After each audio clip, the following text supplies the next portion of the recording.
already said it. We are going to be in Proverbs chapter 1 today. We've been talking a lot about Proverbs here recently, and it's come up so many times, we thought we better probably talk about it a little more in depth. Now, we had said last week that we're going to dive into a couple of financial messages, but just felt that it was more important for us to focus in this area. So we're right at the beginning, Proverbs chapter 1, as we dive into it. And what we're talking about over the next few weeks is daily living, how it is that we live daily. And as we go into this daily living, it's easy on Sunday when we come to church to put God first, but then we've got this Monday through Saturday gig that we all have before we get back. And how is it that we can get through it day by day? And so we talked about the Proverbs and how important they are, and how there's 31 Proverbs, and no matter what the day is of the month that you can dive into, you can read it. If you're behind for a few days, you don't have to catch up. You just pick the day of the month, and boom, you're caught up right now. And so we're going to start in the first Proverb, even though today is day 9, it's October 9th, so later on you can read Proverbs chapter 9, and hopefully that'll help you to get through the day. When we start it for today, I'm going to share with you a side, and I'm going to actually be reading from 1 Kings chapter 3, but as you guys are in the Proverbs, we're going to start with a side of something called the tyranny of the urgent. And what the tyranny of the urgent talks about is the fact that we get so focused on what we have to fix right now. What is in our lives that we have to fix right now? And I was reminded about that this week because, as many of you know, I drive a minivan. I know, it's very sexy. It's the hottest thing going for all pastors that are out there. I haven't put flames on it yet or hydraulics. I'm considering both. But my wife wants me to get rid of this wonderful vehicle. It's 230-some thousand miles young now. It's got a dent about that big in the bumper that Jacob put there that I get to share with people. It's got a dent on the back passenger side that I put on there when I hit it with my own truck in my own garage by myself. It's got more dents and scratches. The first day we had it, it got hit with a baseball in a spot that we couldn't fix the dent. I mean, there's so many great stories in this, and I just don't want to get rid of it. Well, this past week, I all of a sudden got hit with the tyranny of the urgent. And so what took place was we had all the cars worked on. We did one after another, getting oil changes and things like that. And normally, and I've shared this with you, that when I drive with the radio on, and if I hear noises, I fix it by turning the radio up and driving faster, because in my mind, that'll fix anything. However, that's very poor advice, and after reading Proverbs more and more, I find out that's poor advice. But for whatever reason, for the last few weeks, I've been listening to Proverbs on my phone through the Bible app, and just been listening to it, and so I had this quiet moment, and after I picked up the car, I started driving, and I noticed a sound that I'd never heard before. So whenever that happens, you have to call the person that is the professional. So thankfully, my brother-in-law is the professional, and he has all kinds of knowledge of cars. They have their own garage, and he learned that from his dad. It's been passed on, and they know everything. And it's really good for me because when it comes to cars, I don't know anything. I mean, I know there's 4 wheels on them. I know the one that's on the front, when you sit down in front, that's the person that drives. And I know where the radio is. That's pretty much all I need to know. Oh, and I know where the gas and the brake are. So maybe I'm even more, intelligent than I realize. So I call into him now. When I call into him occasionally, every once in a while I'll call, and I have to either say, hold on, or put me on hold. And for some reason this week when I called in, this took me back to when I was younger, and one of my first jobs I had out of college, which was a sales position within a telecommunications company. And we used to get people online, and when we would get them online, we would put them on hold for a second, or put them on mute, and then we would get all the other guys that knew and understood the knowledge of the industry, so that you would hear these customers would call in that wouldn't know anything. And then we would laugh about it, and we'd make fun of it. Now, I just want to point out, this is before I was really, a true believer and really understood, so that way, I justify myself and I make it okay and all that kind of good stuff, right? Because we all do that. But as he put me on hold, all I could think of was, is he going to put me on mute? Is he going to get all the other mechanics? Because they're going to make fun of me when I say stuff. And I thought, well, I have this urgent request right now, so if he's doing that, there's not a whole lot I can do. So he says, okay, so what's going on? And they know it's me because they have caller ID, so they know it's me. So I said, hey Rob, we just got this, the oil changed, and and all the dents are right where you left them, which I really agree were right where we left them, so all that's good. And I said, but when I drive now, I notice a clunk and a bong. And you have to be careful saying that nowadays. I just realized after I said it out loud. After I said it out loud to now. But the bong is a noise, just that you know. So whenever I turn it, it would go clunk, and then as I would move back, it would go bong, and I would turn it, go clunk, and it would go bong, and it would clunk and bong. And so all I could picture on the other end was Rob with the phone in front of him, and all the other mechanics, helping each other and, things like that, and having a mute and laughing and dying. And I thought, would Rob do that? And my answer is no.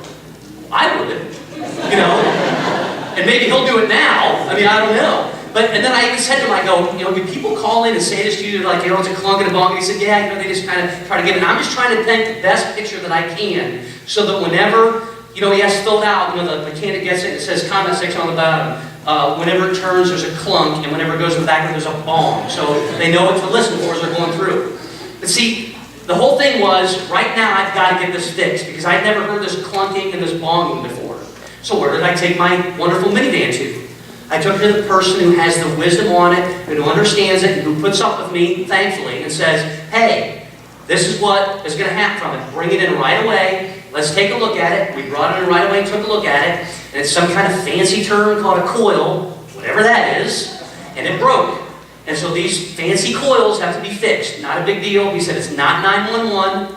Those are things I understand. It's not a major emergency. We can order these and put these on later. So now I just drive down the road and I clunk and bong everywhere I drive, and people look and you can hear it. It's just one of those kind of things. But the person that had that wisdom made me feel at peace. And made me say, okay, this can go for a couple more days.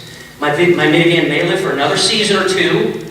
We can keep driving it. But it was that person of wisdom who gave me that knowledge. And it took me away from, this is what has to be fixed now, and I can focus on what is important.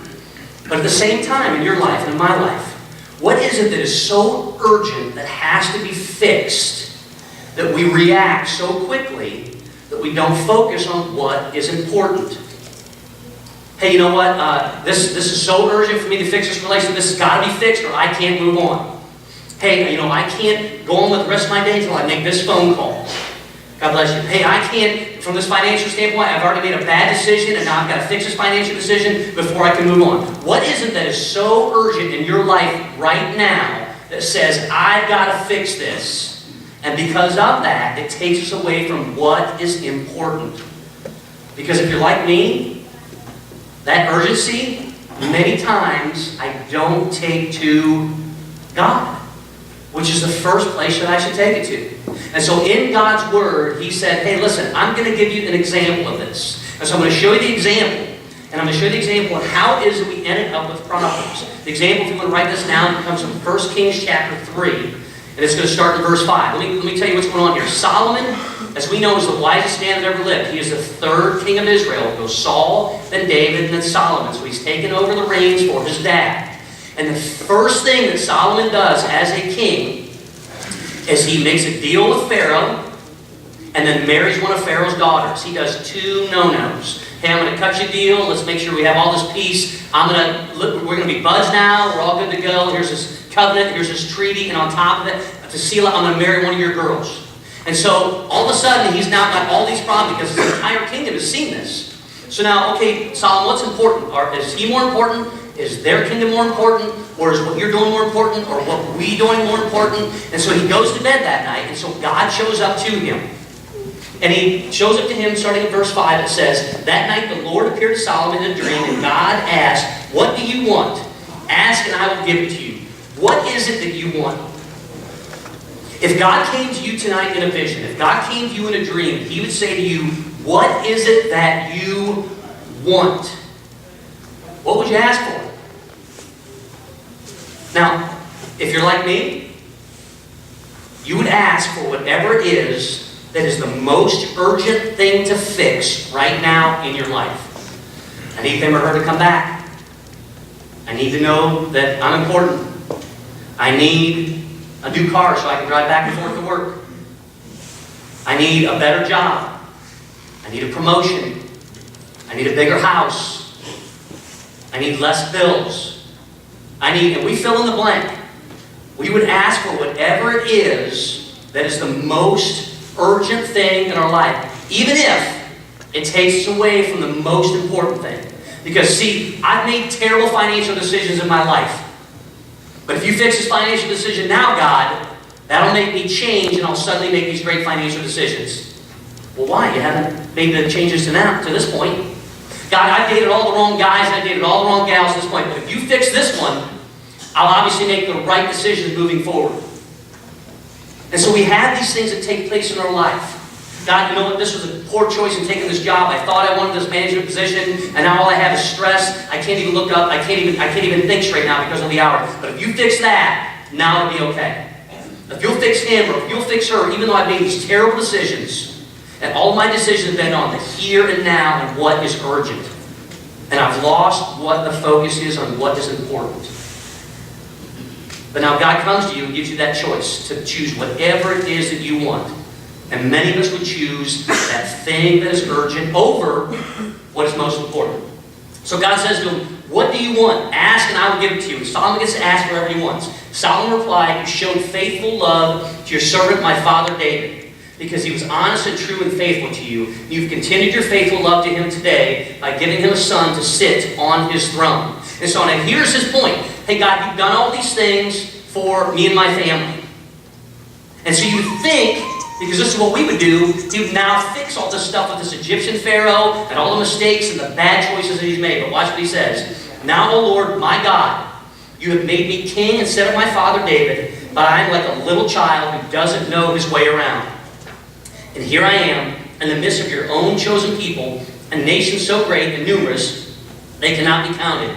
Give me an understanding heart so that I can govern your people well and know the difference between right and wrong. For who by himself is able to govern this great people of yours? The Lord was pleased that Solomon had asked for wisdom. So God replied, because you have asked for wisdom in governing my people with justice, and have not asked for a long life or wealth or death or your enemies, I will give you what you asked for, and I will give you a wise and understanding heart, such as no one has ever had or will ever have. And I will also give you what you did not ask for, riches and fame. No other king in all the world will be compared to you for the rest of your life. If you follow me and obey my decrees and my commands as your father David did, I will give you a long life. Well, that's a pretty good deal, right? So for some of us, we read that and said, oh, wait a second. So God, if I just focus now and I ask you for what's important, you're not only going to give me what's important, but you're going to give me everything else with it. So God, make me a good, you know what? I want to be a good witness. So God, can I be a good witness? And by the way, you're going to throw in a little extra, right? You're going to throw some gold my way. You're going to throw some extra cash my way. I'm going to suddenly get a salary raise and not see it. I mean, because that's the deal, because that's what Solomon did. So many times we hear this and we're like, oh, so this is a let's make a deal kind of thing. This wasn't a let's make a deal kind of thing. God came to Solomon and said, what is it that you want? And when Solomon chose, he chose wisely because he asked for wisdom. It was God's choice to give that to him. So could that happen where you gain more? Absolutely. Could you have not just understanding, but all the material things that go with it? It could happen. Could you all of a sudden have this unbelievable access to all the resources you want because you asked that wisdom? Sure, it can happen. But it may not happen. Would that be enough for you? To see as God sees, to live as God lives, and to have the wisdom so that you can choose right from wrong, even in the face of seeming disaster at times, or struggling times, or when it seems like people are completely against you, but you're going to choose God's way, no matter how hard they are on you. Proverbs chapter 1 is where we head to. Because Proverbs was a book, the first part of it, it's broken into different areas. The first part of these chapters in Proverbs, this is a literary term. We all know Proverbs that are in our life. Proverbs is just a literary term. These are the Proverbs of Solomon, and he wrote these to his son. We all have different kinds of Proverbs. I'm going to share a couple of different ones with you here. These are short, concise sayings that give a good piece of truth or advice. Let me give you an example. There's an African proverb that says, the word of a friend makes you cry. The word of an enemy makes you laugh. An Asian proverb, give a man a fish and you feed him for a day. Teach a man to fish and you feed him for a lifetime. So don't just tell me how to fish. Show me and prepare me for it. Well, that sounds like a pretty good deal, doesn't it?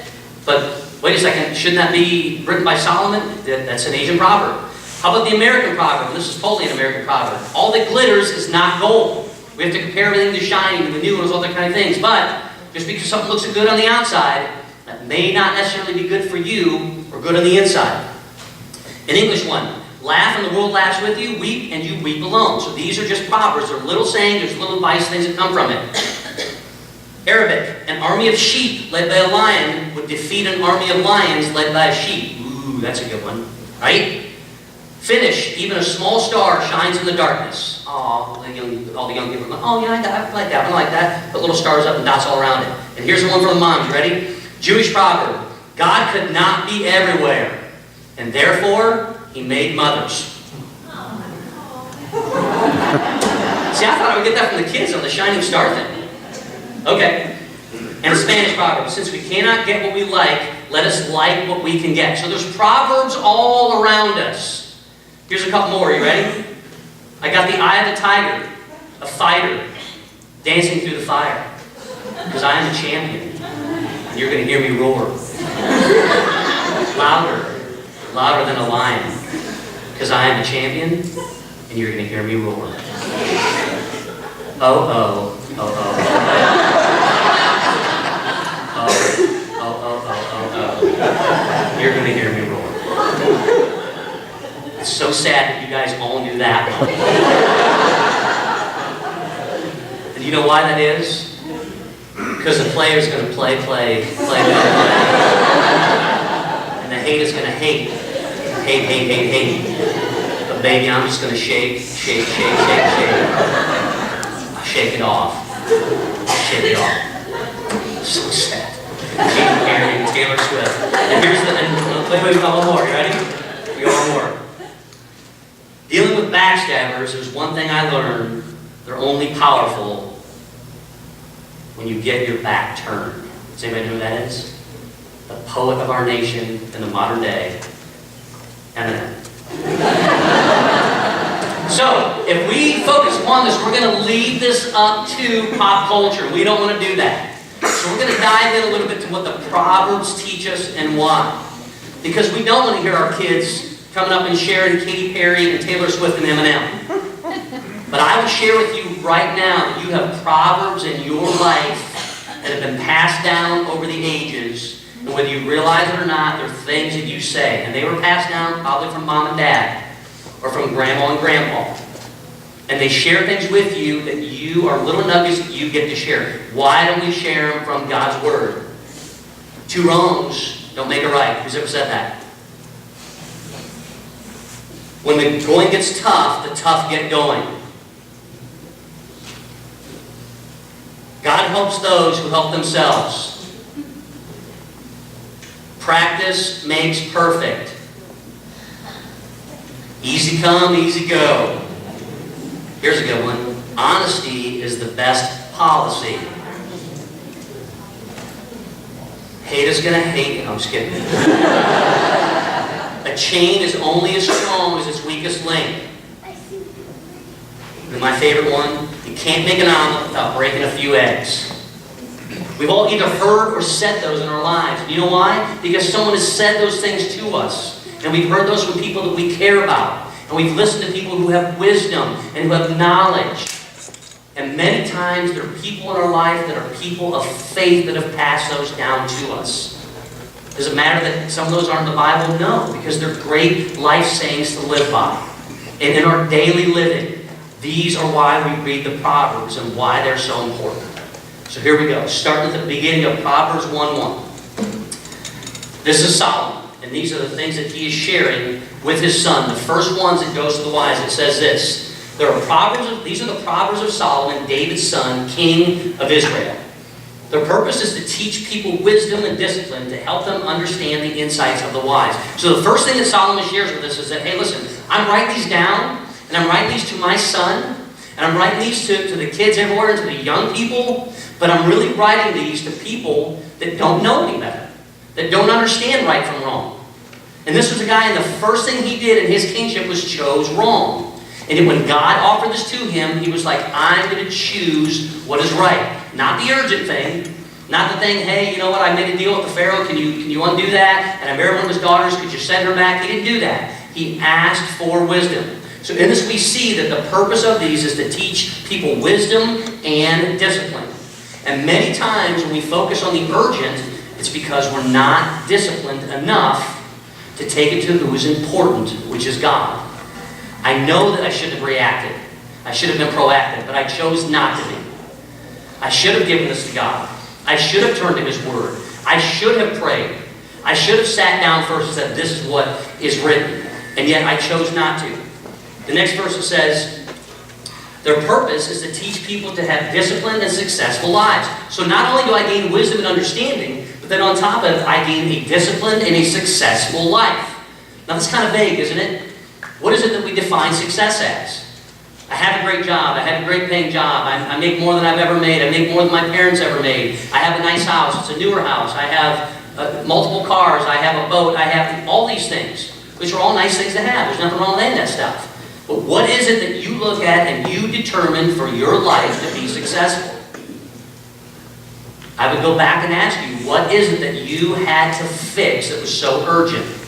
Because whatever it is that you had to fix that was so urgent, even when it missed the thing that was so important, is part of what you deem as your success. That hurts a little bit, doesn't it? Now we're going to stop here for 1 second. There's a public service announcement. You ready? Next week is going to be painful. It's going to hurt. I'm just sharing with it now. It's going to be painful for a lot of us. It's going to cover every single one of us, but it is going to hurt like crazy. So bring a friend. Because you're going to need someone to lean on. I'm not kidding. Everyone's got the warning, right? All right, so people that are online listening, I've got friends of mine in Texas that I've been talking to this week, and they have been listening, and they're in a rough stretch right now, and it's going to be painful. Friends of mine in Florida that I talk with, and I'm going to tell you right now, they're painful. But the people that I've talked with that listen to these messages, it's going to be painful. So now everyone's been warned. So make sure that you share it with a friend. You got it? All right, good. Their purpose is to teach people to live disciplined and successful lives, to help them to do what is right, just, and fair. What is right, what is just, and what is fair. How many times in our lives do we choose to do the right thing? Do we choose to do what is just? At the end of the day, we choose to do what is fair, and we still take the brunt of it. And all of a sudden, that thing becomes the thing that's urgent, and we miss and lose focus on what is important. These proverbs will give you insight to the simple, knowledge and discernment to the young. So it gives it to those that are simple. We're going to find out next week that some of us are simple. We're going to find out some week that some of us are fools. I'm kind of giving you kind of a precursor. But in all these things, you have to know that there's also knowledge and discernment that comes for those that are young and for each one of us. Let the wise listen to these proverbs and become even wiser. Let those with understanding receive guidance by exploring the meaning of these proverbs and parables, the words of the wise and their riddles. So at times it's going to sound like it's a riddle. It's going to sound like, are you kidding me? How do I figure that out? How in the world can I get that? 30 cows in a field and 28 chickens. How many didn't? 30 cows in a field and 28 chickens. How many didn't? And some of you are looking at me like right now going, what are you talking about? It's a riddle. Right? Where's the answer to it? 30 cows in a field and 28 chickens. 30 cows in a field and 28 chickens. How many didn't? 30 cows in a field and 28 chickens. How many didn't? 10. Because there's 30 cows in a field and 20 of them ate chickens. So how many didn't? 10. It's a whole lot easier once we have the riddle figured out, right? Oh, what's another riddle? I'll give you one next week. Until then, verse 7. Verse 7, somebody's like, oh man, are you serious? And then later you're like, how's that go again? 30 cows in a field, 28 chickens. How many did? You write it down. Here we go. Verse 7, Proverbs chapter 1. By the way, is there anybody that doesn't get that right now? See? We're not nearly as simple as we think we are. There we go.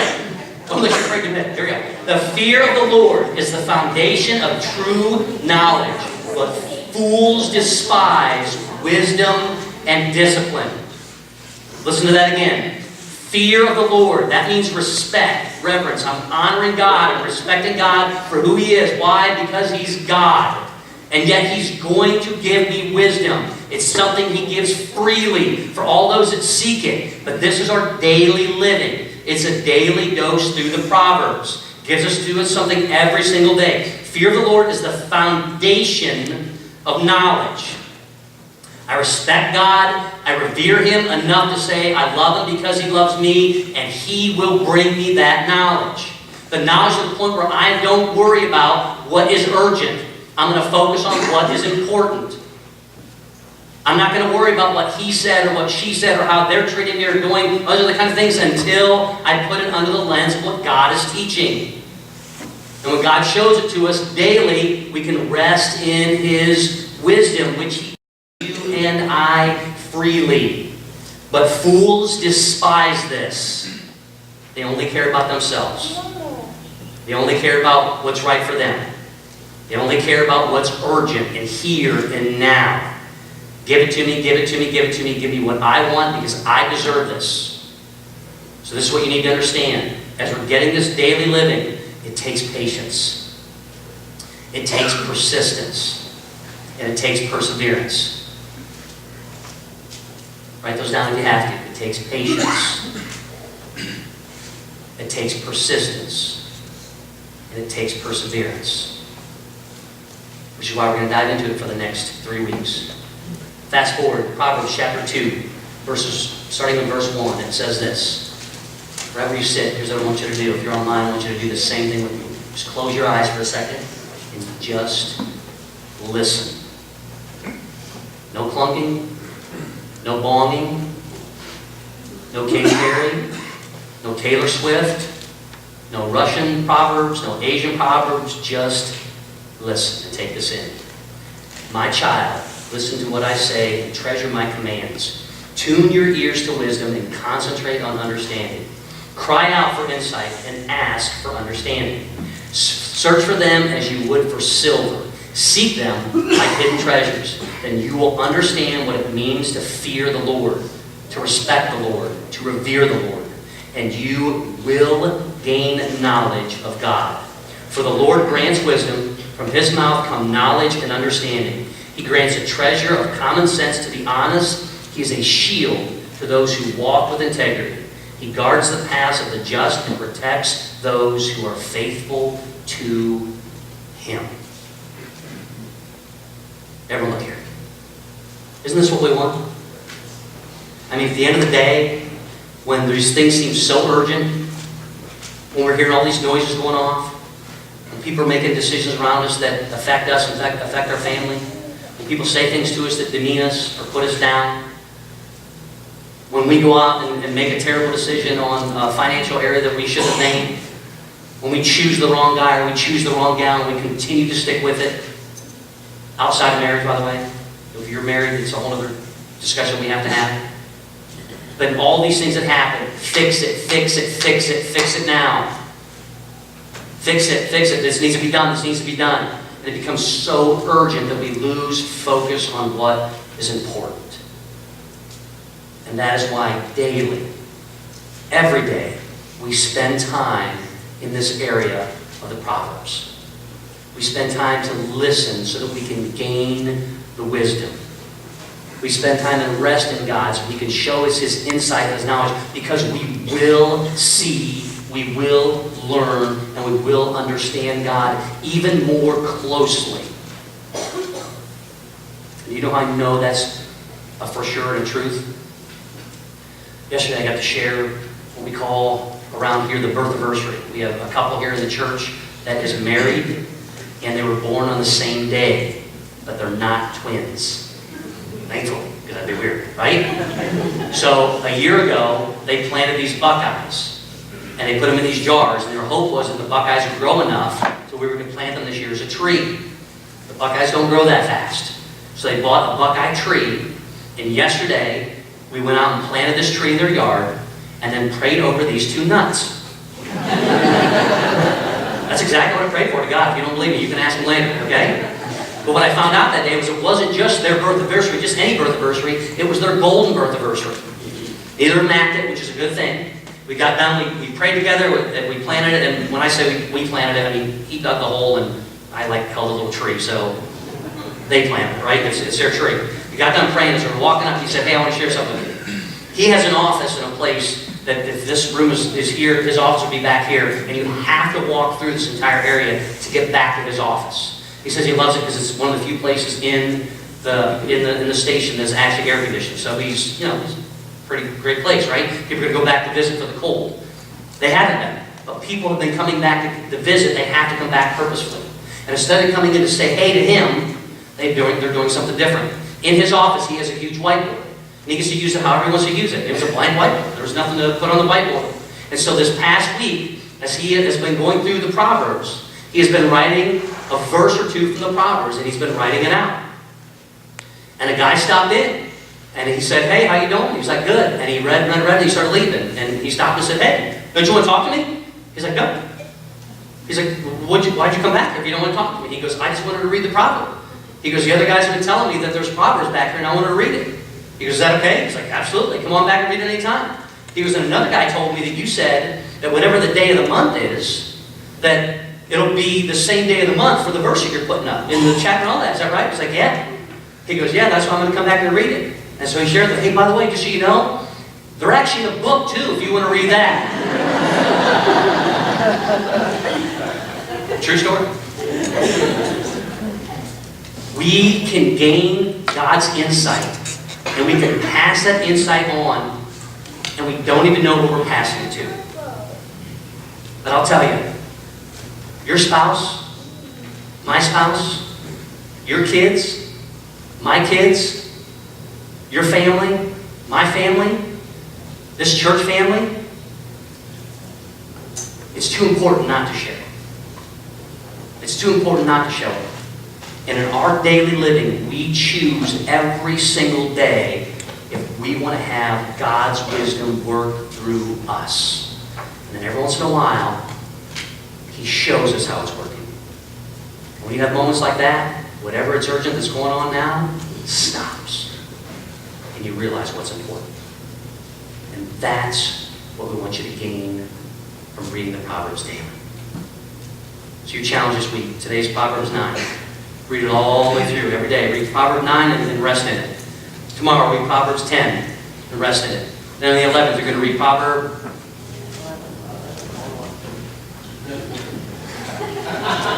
30 cows in a field. Okay, we're going to read them all the way through, just one a day. That's all I'm asking you to do. Start your day with it. And then go through and see if that urgency you have all of a sudden starts going away and you start focusing on what's important. I'm going to have you do it daily because next week, once again, it's going to be a rough one. I'm just warning you now. So what are you going to do? You're going to bring a friend.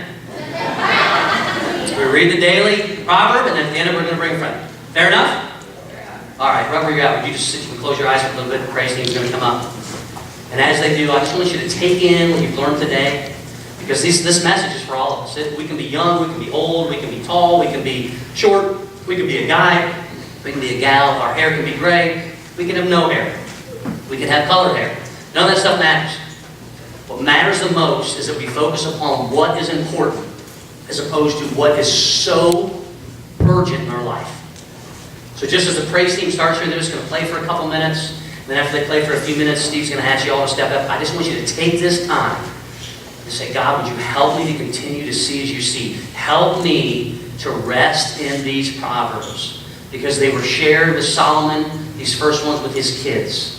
And he wrote them down to share with each one of us. We get an opportunity to not only read them, but to take that wisdom and put them into action. Ask God where it is that you need to do so. So as the praise team plays, just have a seat here just for a little bit. And Steve will ask you to stand and we can lift our voices to the Lord.